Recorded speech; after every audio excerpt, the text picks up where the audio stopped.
What's up guys, this is Chris here, and today we're going to be talking about little pistols. Today we're going to be going over the top 5 deep conceal pistols. You can already tell that I'm erring on the side of small for this video. They're still going to be shootable, they're still going to be reliable, but they're going to be as small as they can get in case you're wearing those jean shorts, or maybe you're out at the beach and you want to really conceal something, or maybe you are an undercover officer and you're going to get frisked. Whatever the case may be, here's some small ass guns for you.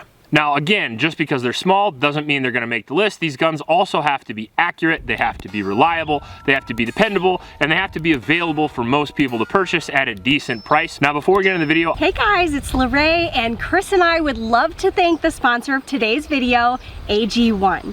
Chris and I have been taking AG1 for about 2 years, and we are AG1 believers. AG1 is a super fast and easy way to fill your body with goodness that will support your overall health. Not only does it make us feel energized and healthy AF, it's actually backed by science and 14 years of research studies. AG1 has been studied like crazy. Over the 2 years that we've been taking it, we have absolutely fallen in love with AG1. If we ever run out or miss a day, we actually can tell the difference in our mood, in our energy, and just how we feel overall.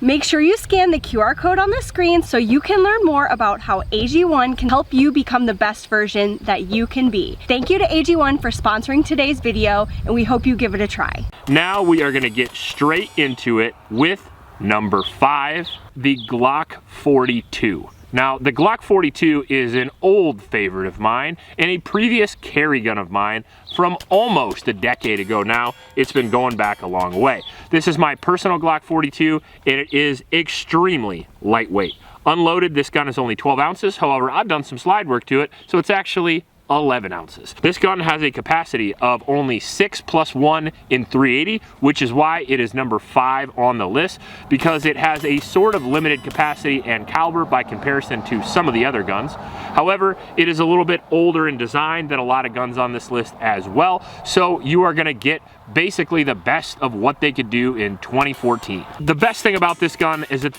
it's the same Glock configuration that you're used to on all your other Glocks, except for if you want to conceal carry this in pretty much anything you can, because it's unbelievably tiny. It is about half the size of a Glock 26, if that tells you anything. The MSRP on those are anywhere from $350 to $450, and $380 is easy to find, so it's still a pretty good gun even in modern day. Now let's get into number 4, and number 4 is going to be another 380 because 380s are small. And this one is going to be the Ruger LCP Max. Now out of all the guns on this video, this is the one we've tested the least. However, I have also carried this one, and this is my current walk the dogs gun. Well, at least it was until last week. We'll get into that here in a second. But the Ruger LCP Max is basically a double stack version of the LCP, which is a pretty awesome and time-tested gun in and of itself. It is a 2.8 inch barrel, it only weighs 10 ounces, and its MSRP is $450. So other than the capacity, it is very similar size, weight, and price to the Glock 42, but instead of 6 rounds, you actually get 10.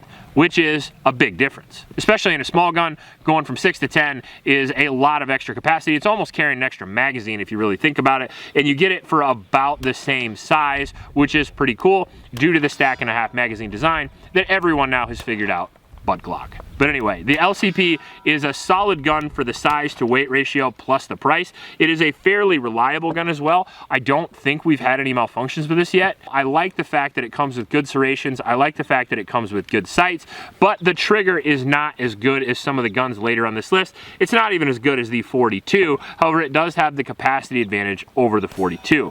Now, what I would consider the biggest downside of the LCP Max is probably the ergonomics in the rear. That's what she said, right? And when you shoot this thing, it has a tendency to be a little muzzle flippy because you can see how high it rides over my hand versus something like the Glock, which just kind of fits in there all nice and cozy.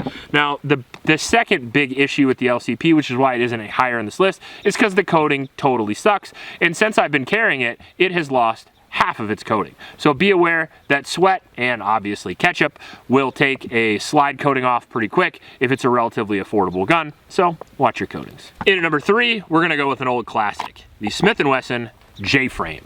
Now this is an airweight. This is a super light 38 special revolver, and a lot of people carry these just because of the simplicity, ease of use, and overall durability and reliability.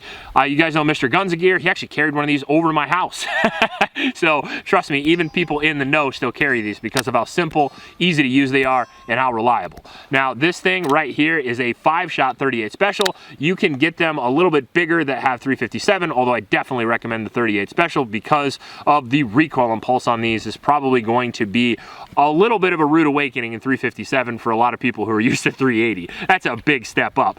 But 38 special is around the recoil of a 9, maybe a little bit less, so it is a solid choice in a gun this size. Now it's about 5 ounces heavier than our previous two guns, but it is also a revolver. It comes at around 500 to 550, which is going to be more than the semi-autos, but you get some things for your money. First off, Smith is a great company with great customer service. The second thing is that you get close range durability. Now, one of the things I like about the J-frame is that you can go straight to standoff distances. You can press the barrel right into something and pull the trigger, and the gun will go off, unlike a semi-auto, which will go out of battery. The second thing is that there's no slide to get caught up in clothing and stuff like that, so these little J-frames are the ideal grappling gun. If you're getting into a gunfight in bad breath distances, and you'd be surprised how many of those actually happen, you're much more likely to be able to use one of these than a semi-automatic. Add the fact that these are going to be a little bit safer in the pocket, which is what a lot of people are going to carry them in. Like, obviously I have my inside the waistband holster here for my 42 because I'm weird,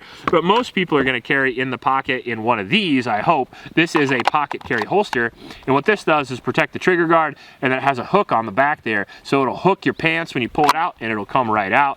And the great thing about the J-frame is that even if you don't have a pocket carry holster, these are relatively safe to carry right in your pocket because of the long double action trigger pull. People have been doing it for years. Just look at Paul Harrell's channel. He does it every day. And I think that's a really good option. However, if you want to exercise that option, you do have to practice more because revolvers are difficult to shoot at distances by comparison to semi-autos because of the long double action trigger pull. That is the same advantage you have in the pocket. In at number 2, we have the SIG P365. It is definitely the best pocket 9mm in my personal opinion, and believe it or not, the only 9mm on this list because it is so much smaller than even a lot of the micro 9s that it had spawned afterward. So the P365 came out. They came out with a 1.5-stack magazine technology, allowing this unbelievably tiny gun with 10 rounds of 9mm, and then it was copied by every company in the industry, and all of them failed to meet the criteria of incredibly small, like the P365. Some of them are more shootable, like the Shield Plus or the Glock 43. Some of them are almost as small as this, but they're not reliable, like the Taurus series. Some of them, like the FN, are close to this, but they're not as shootable. The P365, in my opinion, is still the king of the micro 9, especially in the pocket. Now, I carry a Shield Plus because I like how it shoots, but it is bigger than this. Not much, but it definitely is bigger, and I would consider it a big enough difference to where it probably wouldn't fit in your pocket anymore, whereas the P365 definitely will. On top of that, if you're not a big ogre like I am, and you're a small statured person, a person could appendix carry the P365 so easy in almost anything you wouldn't print at all, which is deep concealment. Now the SIG has a weight of 17.8 ounces and a barrel length of 3.1, making it the largest gun on this list, but it is chambered in a larger caliber after all, so trade-offs. Pretty awesome set of sights, good serrations, the texture is good, and for as small as it is, it's relatively shootable. I can hit on demand at 50 yards with one of these, and I can occasionally hit at 100 when I'm trying to show off. SIGs are around $500 to $600. Overall, I think it's one of the best carry guns on the market and certainly the best deep conceal 9mm. Now, there aren't going to be any honorable mentions on this list. We can do a follow-up if you guys really want to, so make sure to leave that in the comment section below. And with that being said, number 1, the brand new Smith & Wesson Bodyguard 2.0.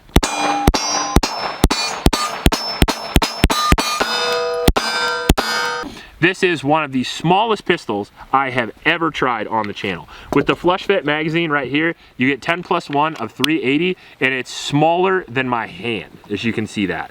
It is very, very small. Even compared to the P365, it is very diminutive in size. They have a similar barrel length at 2.5 to 3. However, if you look at the dimensions of the grip, the width of the gun, and the weight, the Smith & Wesson Bodyguard is almost half the weight of the P365, which is really an achievement considering how small this is. Now, you do have to go down in caliber to 380, but I think if you didn't, the thing wouldn't even be shootable because 10 ounces is very, very light for a gun. This is going to be the gun replacing my LCP Max for my jogging gun when I'm running the dogs out in the country, if that tells you how excited I am about it. And so far, it has been extremely reliable, relatively accurate for its size, and unbelievably shootable. One of the cool things about the Bodyguard is how fast you can pile those rounds off up close because of the ergonomics of the gun. The grip feels great, the beaver tail is super high, and the trigger is spectacular, better than any of the other triggers on this table, which allows you to get those fast follow-up shots and get accuracy when you need it. If you need to take a 70-yard hostage shot on a head, you can do that. If you want to shoot at 25 yards and dump a mag, you can do that as well. Now, 380 is not as good as 9, don't get me wrong, but 10 rounds plus 1 ain't bad, and you can do a lot of work with one of those if you have to without carrying too much weight. Add to the fact that you get all these cool slide serrations, you get high definition night sights, and they released this like 2 weeks ago for an MSRP of $475, making it really affordable for the common man as well, making this, I think, one of the best carry options that's hit the market in quite a while, at least if you're interested in 380 or deep conceal pistols. I would say that I think this is one of the best 380s, if not the best 380 we've ever had in the channel, so I think it's worth the #1 spot. I would say the reason why it took it over the 365 is just simply because it's about half the weight and very, very small. However, if you were trying to get the best carry gun possible, the P365 in 9mm is a better caliber and it is more proven. So if you're looking for a new carry gun and size doesn't bother you quite as much, go the P365. If you're trying to find the absolute smallest gun possible that's still shootable and reliable, Bodyguard's your boy. If you like this video, please like and subscribe. Please help out your Oklahoma shelters and remember to recycle. I'll check you later.